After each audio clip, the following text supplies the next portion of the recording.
Another draft physics video production. Presentation. Anyway, so today we'll be on magnetism. A video response to Theora, Apocalypse, and whatever, Ken Wheeler wacky talk about what a magnet is, so kind of swirly stuff. By a conventional physicist who likewise is clueless. So yes, Ken's claims that he understands the magnet is nonsense. He doesn't. It's just he's so deluded to believe that he has some coherent understanding of these fundamental universal mechanisms. Yes, but conventional science is just as deluded. Their theory is incomprehensible. They'll never make a video explaining to you what a magnet is, because they just don't have any clue at all. They'll start talking about the electron. I mean, it might even be some of that in this video if I can jump ahead eventually. I mean, how the electron doesn't even take up any space. It's here. It is this fundamental element that makes everything possible. Realistically, everything interacts through these electrons. And yet they don't exist. You can't hit one, it just, because, well, whatever. So anyway, the simple explanation for what a magnet is it's a filter. That explains where the energy comes from. And I guess it's worth going over it one more time just to be clear that there's just no evidence for the, like I say, it sounds like you're ragging on somebody because you find one flaw. Like Faraday had one flaw. I mean, he did so many experiments and came up with so much of good theory. But he had some notions that were just wrong. He had a notion about how it was all gears, and the gears were turning and they had little slip gears in between them. And obviously, it's not how it works. And people didn't jump on that and say, "Oh yeah, let's believe that." So everything he came up with, can't be looking like, yes, it's all brilliant. And this idea of confusing, in my opinion, force, the lines of force, with what are field lines, the way magnets line up around a magnet, they're not the same thing. The field lines are not a force, they are a byproduct of the force.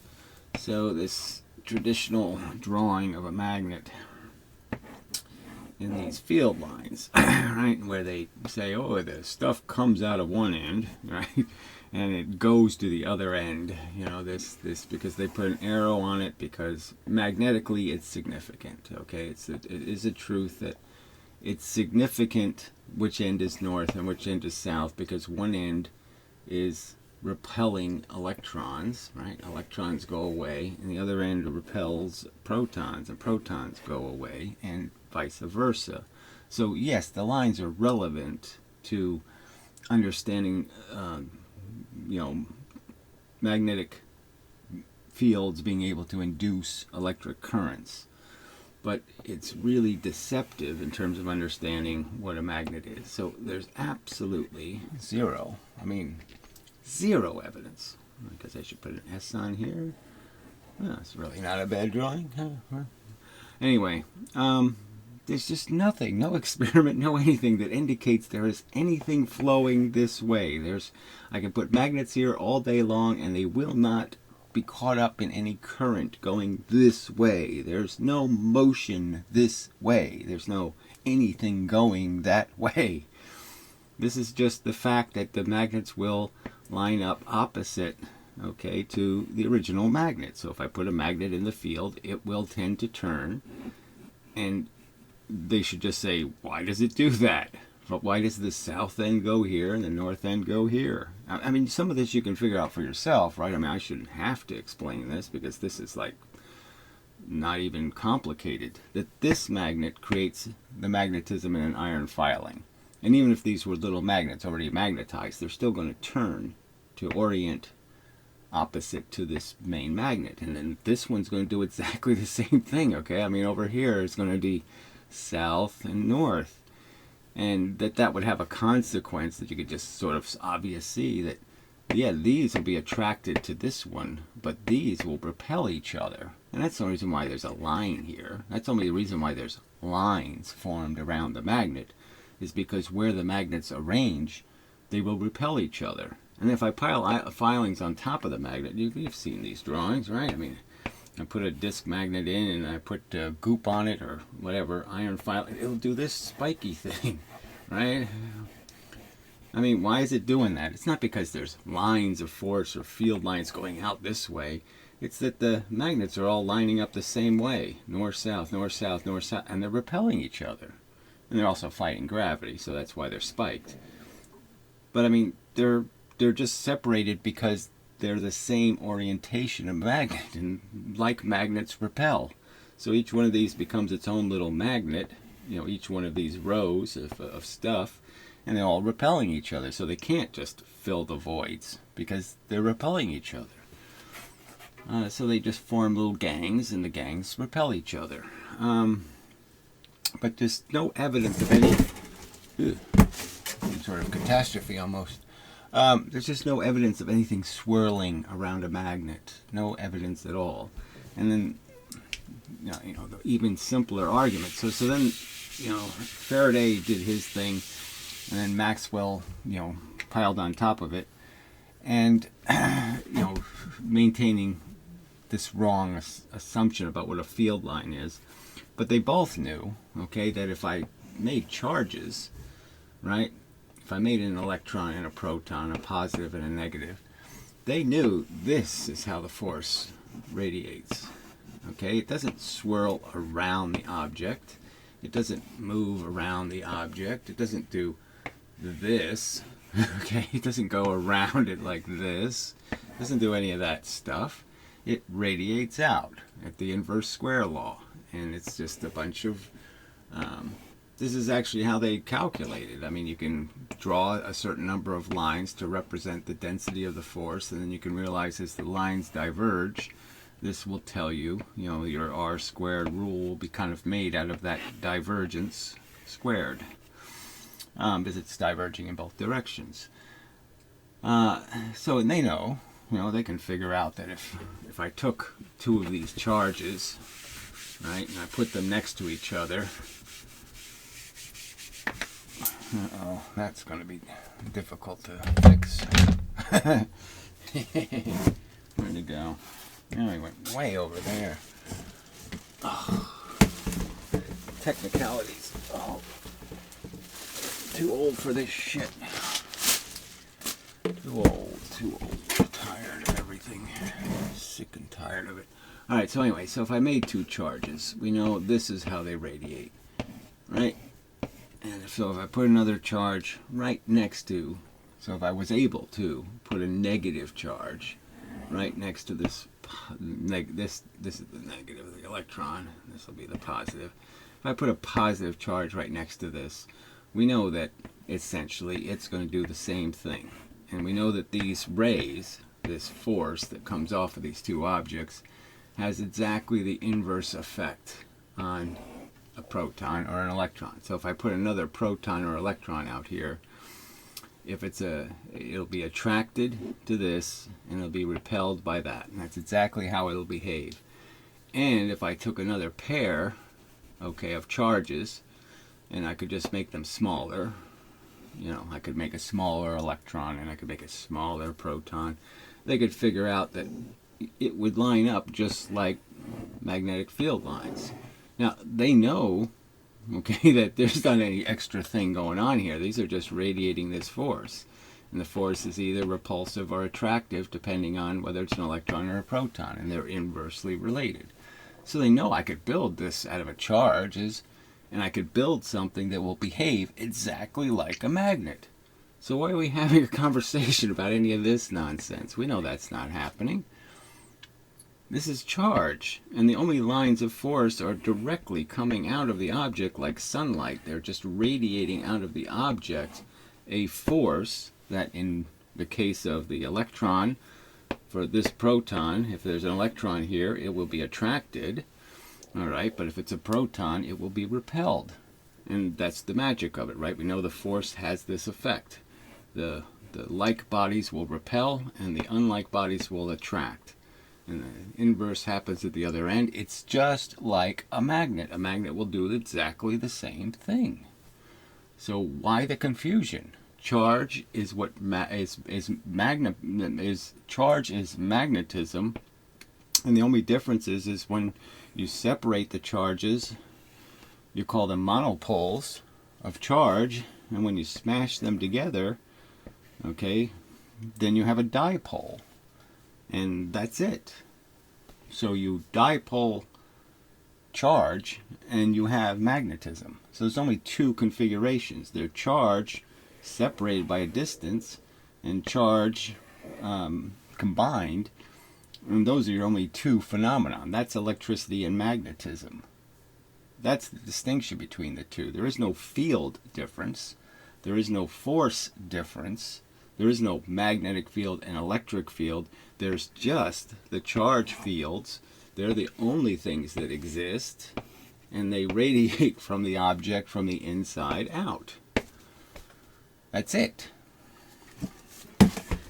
That's all there's evidence for. I mean, and the evidence is rather glaring, and yet they'll claim there's no such thing as a magnetic monopole, when an electron and proton are the perfect definition of the magnetic monopoles. They'll behave exactly like a magnet when you smash them together. There's no other theoretical way to understand their behavior. Their behavior will be identical to a magnet. So why do they say this stuff, conventional physics? All right, so anyway, with that premise, so Ken Wheeler believes in, like I said, all kinds of swirling stuff this way, tornadoes going this way. No mechanism for forcing all of this containment of tornadoes, forcing particles to spin and do all this kind of stuff. No explanation for where the energy comes from for any of it. And clearly it's energy. You know, tornadoes are energy. You got to consume a great deal of manipulations, of movements to create something moving. You know, you can't just get movement from nowhere. You have to collect it from somewhere and then release it. And there's no evidence of any storage device in the magnet that's storing this capacity to whip out a tornado anytime it wants to, or all the time. Perpetual tornadoes. It makes no sense. Of the fields themselves. This is what Tesla meant when he said there's no energy in matter other than that which it receives from its environment. Right. So a perfectly sort of reasonable statement. I mean, it could be, you can interpret lots of ways, but I wouldn't fault Tesla for saying the energy has to come from something, from somewhere. But obviously a magnet isn't storing any energy, so that would be where me and, say, Tesla would not agree, but he might believe it. But the point is the original energy is coming from the outside in. Okay, that's where the energy is coming from. The universe is full of it. The cosmic background radiation is evidence of that, full of energy. And the fact that we can't detect a gravity ray, okay, doesn't mean it's not there. And so this is where it comes from, and this is just reflecting it. And in my opinion, it's reflecting it like a filter. It filters. The mirrors are in different positions for the two of them. One becomes mirror to electrons, one becomes mirror to protons, and vice versa, like reflecting red light and blue light. You can use the blue light example. Blue, and you imagine it's red. Then you know from some angles it's going to look purple, and from some angles it's going to look very red, and from some angles it's going to look very blue, blah, blah, blah. It's a, relatively complete explanation, and you don't need any of this, you don't need an ether and all this other crap. All you need is to understand that there's two kinds of force, all right, electron force and proton force in the terms of reflecting, and the only thing essentially the magnet is doing is it's filtering gravity. It's taking the mixture that is gravity, green and white, and it's filtering it, forcing the white to go out one end and forcing the green to go out the other end. Bingo. Phenomenon explained. Without any nonsense. Well, what the actual hell was that? I'm pretty sure that that was not what Tesla meant with that statement. It was Well, what do you think he meant? So why'd you speculate? probably more to do with his objections to special relativity. The issue with Tesla is that he was brilliant but very stubborn. As are you, but I would take away the brilliant part, maybe. The new ideas being proposed by Einstein and his compatriots appear to be an affront to common sense and Right. So they appear to be something. You'll concede the appearances. Oh shit, this stuff sounds a little extraordinary, a little bizarre, a little weird. And what is the basic argument that atheists keep making is that, well, an extraordinary claim has to have something like extraordinary evidence. You need some kind of evidence anyway. Even ordinary evidence is necessary. So, show how you're not all just being hypocrites. You're proposing an idea that is so disconnected from everything we see in the real world in terms of its mechanical function, and you're applying some notion that it doesn't have that, and then you'll use cheap fabric, analogies in 2 dimensions that have nothing to do with the 3 dimensions your force has to function in. Your magical mechanism has to function in 3 dimensions. So why are you giving me an explanation that only works in 2? Tesla's personal and, most importantly, religious beliefs. Yes, Tesla was, in my opinion, pretty much just a nutter. Okay, I had a couple of good thoughts. Figured out a couple of little mechanical things about phase, and good for him. But most of what he had as theory was crap. His theory sucked. He thought there was this bunch of energy swirling around everything, and there really isn't. Okay, it's certainly not swirling if it's doing anything. It's a straight line force. That's what all the rules basically say. And anyone who's going to curve something has to curve it with a force, a mechanism. There has to be something doing it. Whether it's bent space or anything else, you have to explain how it got curved. What forced it to do that? When Tesla was still alive, Einstein's theories were brilliant, and they seemed to address gaps in our understanding. Well, okay, so you say, 1 minute you say they seem bizarre and disconnected, and the next minute they seem brilliant and fulfill all our, give us great explanations. I would say it's a nothing as an explanation. I can see why Tesla said this is not an explanation. I mean, the nothing does the something. The nothing tells the somethings what to do. Well, that just sounds like a magical explanation, and that's all it is. And you're just sitting here as naked emperors, just walking around saying, look at our great little Einstein clothes. And they're just as bullshit as anything. They're just as bullshit as all the other nonsense you're poking your finger at and saying, that's stupid, that's stupid. Well, that's stupid, okay? You falling for bent space as an answer is stupid. The time, but they were relatively untested, and yes, and they remain untested. And again, we can go right through it again, right? The famous Eddington experiment, right? That got Einstein on the board, made him a household name, and all the rest of this crap, because we said he was proven correct. Now, in hindsight, the Eddington experiment, even in Eddington's own journal, I would not stake my life on these results.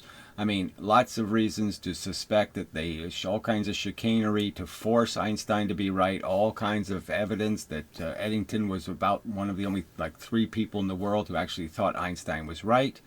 Not exactly an unbiased judge. Lots of problems with the experiment. Terrible weather, 10% of the quality of the photographs they were hoping for, difficult experiment in the first place, never redone in any matching the same kind of technology. Even with perfect conditions for it to be done, eclipses over North America, perfect opportunity to use a real telescope to get real results. Nope, didn't happen. Never done from space, where you can be done every single day. No trouble at all. So, your proof is vacuously, it's vaporous, and it has, it hasn't condensed anywhere. It's just blown away. And with time, it's more and more unproven, not proven. You're twice the bending of the light theory. NASA has never seen anything bent outside the corona of the sun. Fact. Tesla was right to challenge them. Okay, he probably shouldn't have been such a dickhead about it, but Yes, he was a dickhead about it. He was a jerk and an idiot. You know, had pretty poor skills in articulating. So yes, he had a nice, very long retirement, and he didn't do a damn thing with it. You know, in the sense that he didn't write any theoretical papers or do anything that could be said to be insightful. that is a different story. The reason why Einstein actually never received a Nobel Prize for either special or... Well, this is probably bullshit too. You're not allowed to get more than one of them, as I understand. So he already got the one for the photoelectric effect. So yes, and in the context of his papers, that was the easy one to give him one for, because that was the one that was more substantial physics. The rest was theoretical crap, and so obviously they were, you know, they made the reasonable choice and gave him the prize for contributing to physics in a general sense. general relativity was that even during Einstein's life, there was no evidence strong enough to consider... And you still don't have any evidence strong enough to consider it, okay? And you have all this evidence indicating something's wrong with the theory, okay? You have all kinds of paradoxes that don't really resolve. You can't say all motion is relative, because then you're stuck with, even in the twin paradise, you're stuck with, well, which twin actually ages? Because technically the Earth could be going this way very fast. And if I leave going this way, I'm going to end up going slower. Okay, I'm not going to be traveling faster. So I'm not going to age. This asshole's going to age. So, you know, stupid things like that. The whole thing doesn't work. It doesn't fit with quantum mechanics, your other theory of elemental function. Not saying that's right, because that's a pile of crap too. But the point is that there's lots of reason to doubt it. Lots of good reasons to doubt it. It's not a mechanical explanation. It doesn't work in 3 dimensions. In 3 dimensions, it ends up looking like this, a convergence of force. And then you have to understand, well, what's converging is the only question. And again, you know, there's all kinds of evidence that there's energy in the universe that we aren't seeing.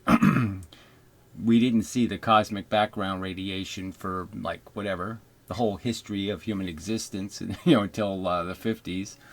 And then all of a sudden we discovered, oh, there's other radiation out there that we don't see. Well, maybe there's even more radiation that we don't see. The theories as, for lack of a better word, confirmed. Right, so there's no confirmation. There's just this anecdotal relationship between the fact that we know clocks are broken by velocity. We can say that much. We know clocks are broken by just moving them, all right? I put a sand dial out in space. It's not going to work anymore because it's not in the right kind of gravity. I put, so I can tell all kinds of different kinds of clocks, and I can break them different ways. They don't mechanically like being moved, and the atomic clock is the same way. It's a process. Obviously, atoms decay through a process, and the process isn't, as you believe, some sort of random thing. It's a physical event that takes place, and you change the physics of the physical event by moving an object. Motion means you've changed the shape and function of things, and that, yes, the clock will break. That's all you have evidence for. Clocks breaking. You don't have any evidence that time is a separate dimension. You don't have any evidence that there's any connection between space, gravity, and time. People like Ken don't seem to understand. No, you don't seem to understand that you really do have to have evidence. You can't sit there and keep claiming you've proven something when you haven't. Your evidence is incredibly weak. It's nothing like the theory of evolution. It's nothing, I can't compare it to any theory. If I'm going to compare it to a theory, it's like the theory that the Invisible Man framed OJ. It's about as sensible as that kind of notion. Let me just make up a new fake person with size 14 shoes, okay, who also accidentally cut his finger on the night OJ's wife just happened to lose her head. I mean, please, you're You're in desperately, you're standing on just no podium at all. And this is quite forgivable as a lot of people don't pick up on this, is that Einstein's theories weren't initially accepted and subject. So more bullshit, right? I mean, obviously it got pretty well accepted pretty quickly for an idea that's just batshit silly. It's vacuous as an explanation. Oh, nothing is doing something. Oh, okay. What a great explanation. Thank you. I didn't know that nothing could do things. So that explains everything then, right? If nothing can do things, then I don't have to worry about anything at all, do I? Because nothing did it. I mean, it's a nothing as an explanation. I mean, shit. So it caught on pretty fast considering how nothing it is a fucking explanation for why something moves. Well, the Earth moves because nothing told it to. Shit. To a lot of scrutiny. Einstein himself had serious reservations about. Right, and you didn't pay any attention to that. That might be a clue that the guy who wrote this shit wasn't too sure this is entirely correct. Maybe you should take some of that, to bear that Einstein had a bit of humility about it. Even admitting, 2 years before he died that he spent 50 years studying photons and he didn't increase his knowledge one iota. 1 iota means not one bit of empty, deep black hole space or anything. Nothing. He didn't gain any information, So he was exposed to the radiation in all kinds of ways, analyzed all kinds of experiments, and he could gain no clue that told him, I sort of understand it now. And yet you people, well, whatever. His ideas. When it comes to quantum mechanics, it actually gets even worse. Einstein's quote that God does not play dice with the universe is often used to debate whether Einstein was religious or not, but that completely misses the point. This line was written in a letter to Max Born, where he... Right, a religious guy. So he's writing a letter to the religious quantum kookies, okay, who have turned everything into woo, and he makes his statement applicable to the circumstance in the sense that he's talking to these silly people who believe in gods, and so he's playing along and he says God doesn't play dice with the universe. There's no, and he's saying it in the sense of we have this perception that dice are random. Einstein's saying there's no random, okay? Einstein in fact is what he's really saying is God does play dice with the universe. That is, the dice always have a position in his hand. They always move through space. They always follow these strict rules about how they're going to bounce around. And the resulting, whatever results, the byproduct is going to be for a physical reason. The byproduct isn't because the dice left the guy's hands and then they didn't know where they were and they didn't know what the 6 didn't know he was a 6 anymore and the 1 didn't know he was a 1 anymore, and the dice got all confused and they all went through some sort of vaporous, I don't know where I am, I don't know where I'm going, bullshit. No, that never happens to fucking dice. So there's so many ironies in the statement in the sense that Einstein is basically saying that, yes, it is dice. It is a mechanical process. It isn't some wooey bullshit that we believe the dice magically go into amorphous, unresolved superpositions and they don't know who or what they are. That's a pile of crap, is what he was saying. You're full of shit, is what he was saying. Expresses his frustration with quantum mechanics as he thought that it was an affront to common sense. No, he thought it was an affront to logic. I mean, it's logically silly. These explanations are silly. They're desperately silly. Invisible men, invisible this, invisible gremlins. It's a gremlin theory. It's not a rational theory of physics. It's a gremlin theory. Today, when you bank, shop, or browse online, you're more exposed than... The line, insanity is doing the same thing over and over and expecting different results, is also a criticism of quantum mechanics, because in quantum mechanics, you can do the same thing over and over again and expect different...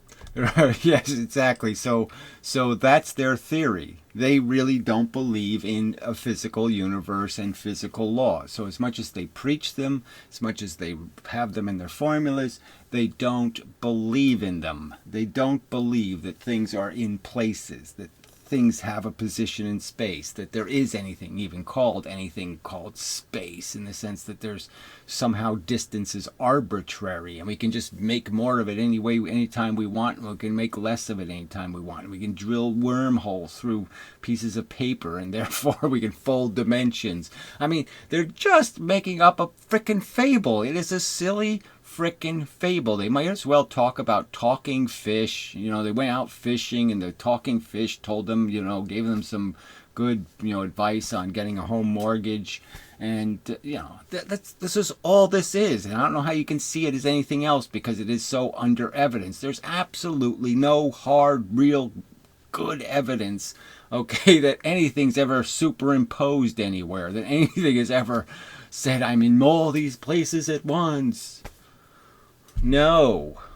There's no evidence of any fucking flow of anything going out one end of the magnet and flowing around the magnet and flowing back in the other side. There's absolutely zero evidence for any swirling crap. And yet they keep claiming it's there. Because they drew a picture of it. Einstein had major objections to quantum mechanics, despite his discovery of the photoelectric effect, which is the thing that he actually did win a Nobel Prize for. But now, somehow the photoelectric effect is supposed to make you believe in quantum mechanics. Why would that be? So he said in spite of him with the photoelectric effect. The photoelectric effect basically was saying kind of an anti-quantum mechanics thing. It was back to being particles, clumps, quantas of clumps of shit, hitting shit. Okay, it didn't have anything to do with your wooey superimposed nonsense anymore. But the photoelectric effect and its discovery was one of the important things that really kicked the whole quantum mechanics thing off. No, it really didn't. So that's just how so? How, you know, frankly.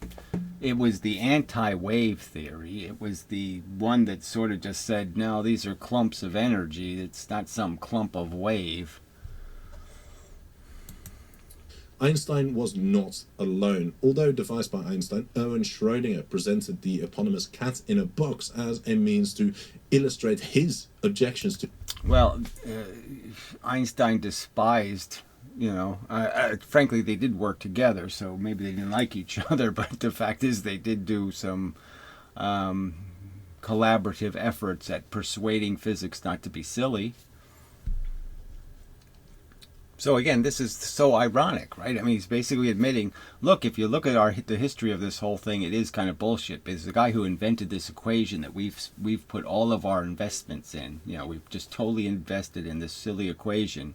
The guy who wrote it said you're fucking it, okay? That you're messing it up. That's not what the equation really says. The equation doesn't say there's multiverses. The equation doesn't say that photon energy actually goes to all these locations like a wave. The equation just says it's a probability equation for us. That's all we can see. We roll the dice. We see that if we do it 100 times, these kind of results come out reliably because we have enough variables to confuse us and we can't follow the bouncing ball anymore. The ball bounces too many times, and now we've lost all hope of figuring out what it's going to do any one time. But we can figure out over time that there's enough movement. All I have to do is move it a little bit at the beginning, and I change the outcome dramatically, because all I have to do is hit the different rock. I mean, it's like throwing a rock down a mountain, right? I mean, if I throw it exactly the same place each time, well, then I'll do the same thing. But obviously, it's going to be really hard to push it over the cliff exactly the same way each time. So as long as my initial action is variable enough, my outcome will also cover all the variations. I will end up throwing it a little too hard and a little too soft, and a little, you know, and so I will variabilize, you know, in some analog way from 0 to 100 difference, and that's all I need to do. I vary the going in, I'll vary the end product. Quantum mechanics, even though the guy actually develops the central equation of quantum mechanics, and he hated it. Right, so again, but why did he hate it? Not because of what it said, but because of what you interpreted, what you piled on top of it. Okay, what you made the word mean. He invented a word, and then you redefined the word. Don't be mistaken, quantum mechanics wasn't just invented and then forced onto the masses by some priest class. Yes, it was. What else is there? Come on. Oh, so it wasn't a priest class. You can put the guys in a photo, right? There's a famous photo with the 50 of them there, right? What? They're the ones who invented this wacky shit. So what do you mean it wasn't invented by a priest class? It wasn't some engineers sitting there, burning their fingers and blowing shit up and getting electrocuted. It wasn't a bunch of engineers saying, gee, I've got quantum mechanics must be the answer. Oh, these electrons are all superimposed with each other. That must be the answer. It wasn't them who fucking invented this crap. It was a little priesthood of a little club of kooks, okay, who decided let's write a religion. And they wrote a silly religion, just like the Mormons. They just rewrite a silly religion. Have some guy who's a prophet. Whoa. They channeled the universe, and what did the universe say? Oh, the universe is woo, and everything's superimposed, and everything's wavicling, blah blah blah blah. And then you all just filed up to say, oh, please tell me some more bullshit.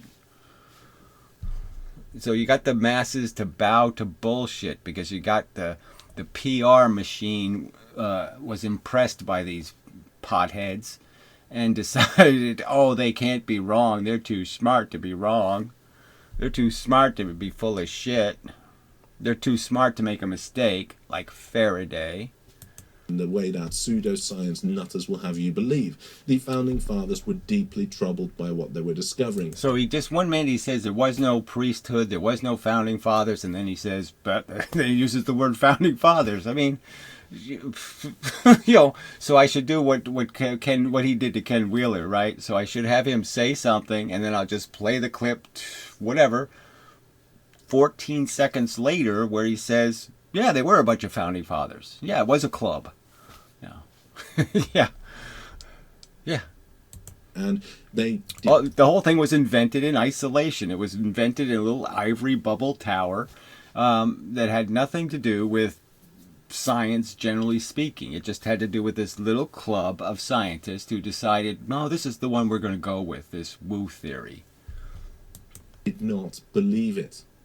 Feynman is well known for saying that if you think you understand quantum mechanics, then you don't understand. And he's also famous for saying, oh, fuck thinking about physical causes, just do the fucking math. So he's famous for saying a lot of stupid fucking things that he didn't even believe himself.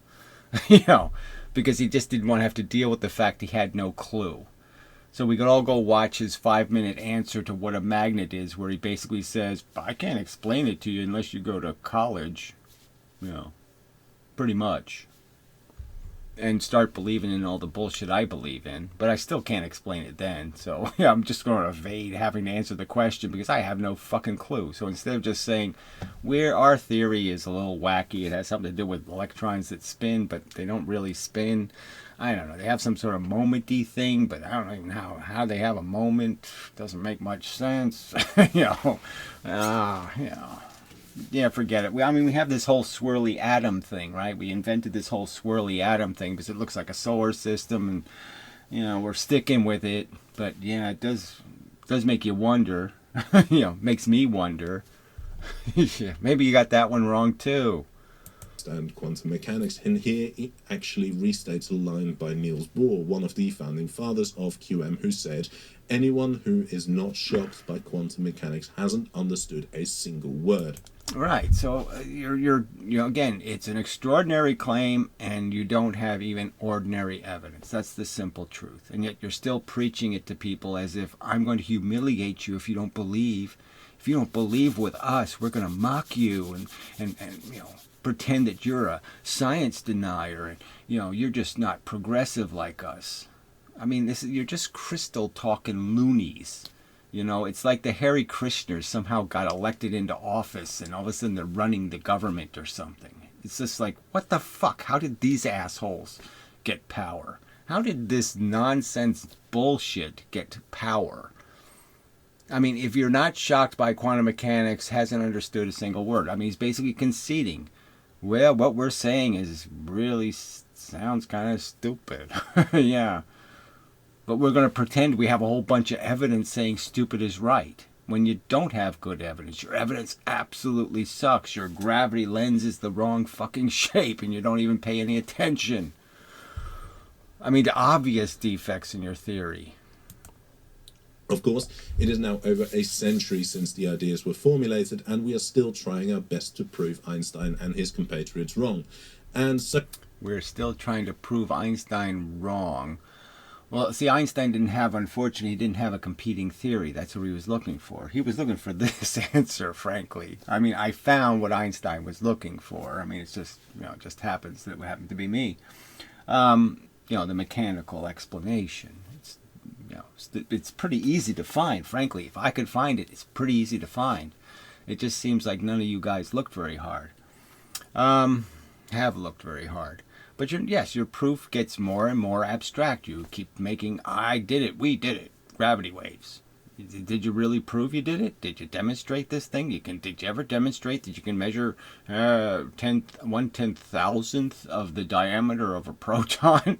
Is there any evidence that you have any ruler like that anywhere? Any measuring device that's anything close to that?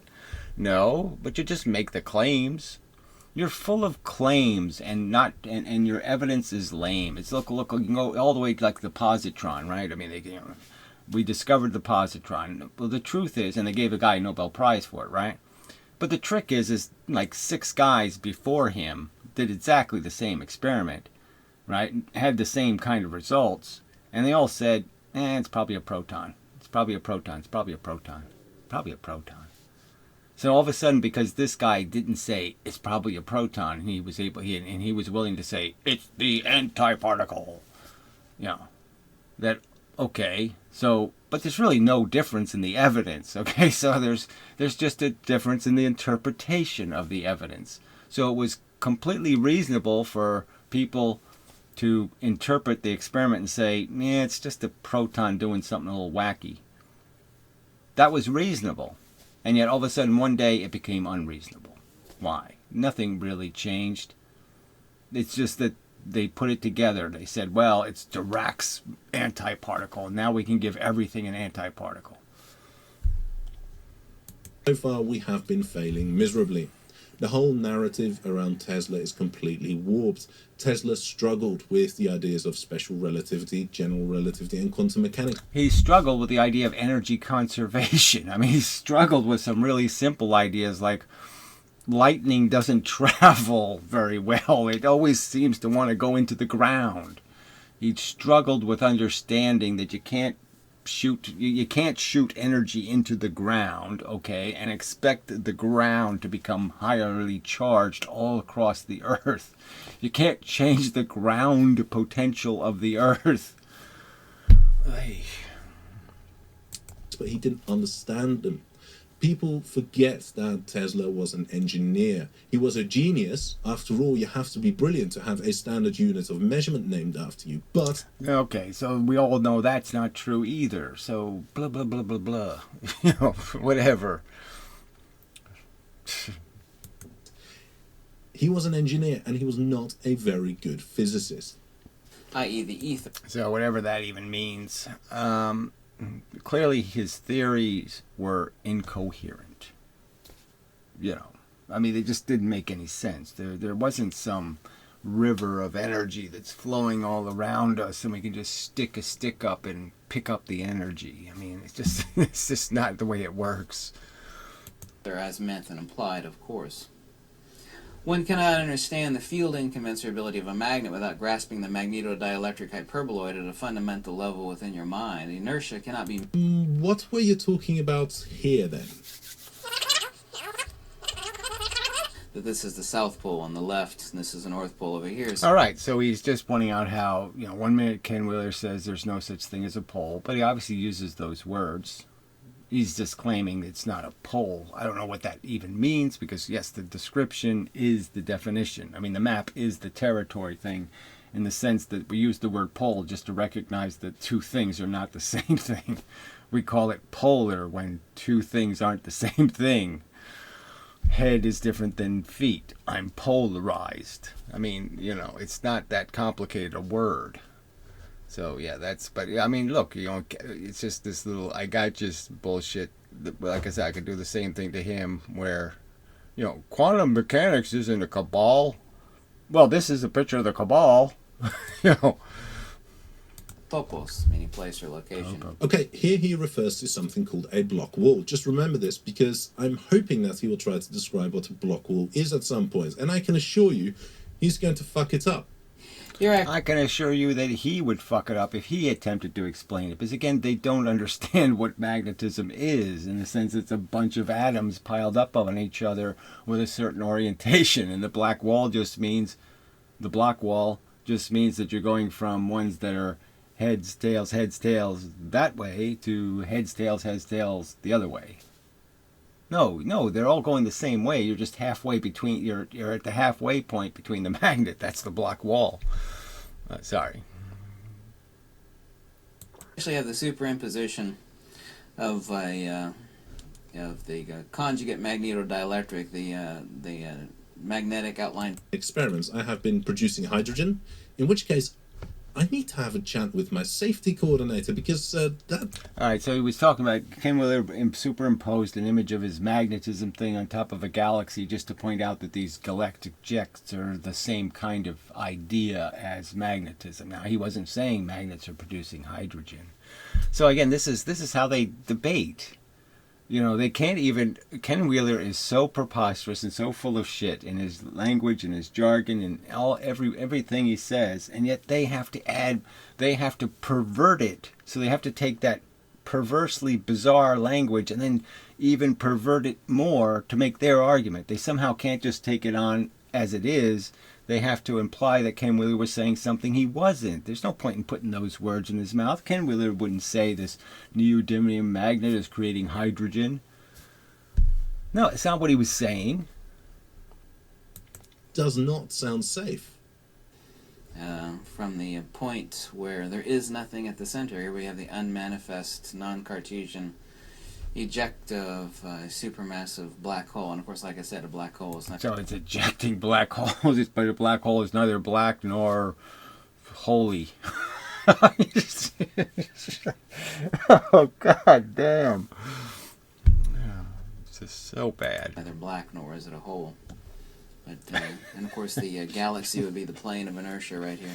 Once again, we have the same field geometry from macro to micro, and the same field geometry in the spiral arm galaxy is what we also see in the magnet. Well, whatever. Yes, there's common geometry in the world. Big surprise, no. But none of it has anything to do with this swirly crap. None of this crap is swirling. The universe is made of forces, straight line forces, rays of force. Rays. No, the magnetic field of a galaxy is a little bit more complicated than that. In fact, if you want to stump/piss off an... Oh, right, like they could even figure out the magnetic field of a galaxy. Newsflash, no chance. Astronomer, go ahead and be that dickhead who asks about magnetic fields. They love it. But to the core, it is kind of right what you're saying here. We can have charged particles orbiting around some central point, and this will create a field which kind of looks like the magnetic field emitted by a single electron or a bar magnet. And right, so this is just more nonsense when we know, even by Maxwell's drawings, okay, Faraday, Maxwell, we know this is a charge. A charge is just radiating, okay, a force that gets proportionally weaker with distance because you could just see it as the lines converging or diverging either way, and there's just not going to be as many rays that can hit you. Like a light bulb, it obeys the same frickin' principle as a light bulb.